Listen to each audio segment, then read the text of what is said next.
आसीछि रज सांगरे आनिछि उत्साह। आज रज पर्व रे उत्सव मुखर गाँठू सहर कुआरी झियो और नवविवाहित मौजर नियारा अवसर। सकाळु नुआ पोशाक पिंधि साजसज्जा सह मनरे असरंती उत्साह नहीं रज पालुछंती कुआरी झियो। पादरे अलता, मथारे कुमकुम और हाथरे रंगीन मेहंदीर कारुकार्य। साही साही गली गली और आंबतोटा पाखरे लागिथिबा दोली पाखरे एकाठी होई झियो बहु बेस खुशी रे पालुछंती रज पर्व। इने 4-5 वर्ष हो गला ना रज पर्व करूछन।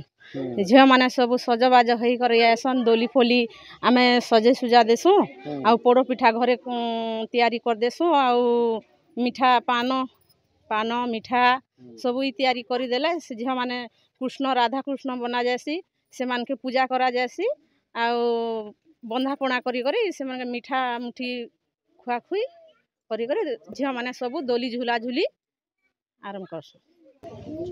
आम ओडिशार यह एक गणपर्व दीर्घ 3-4 वर्ष हो गला आमर झील मैंने रज पर्व पालन कर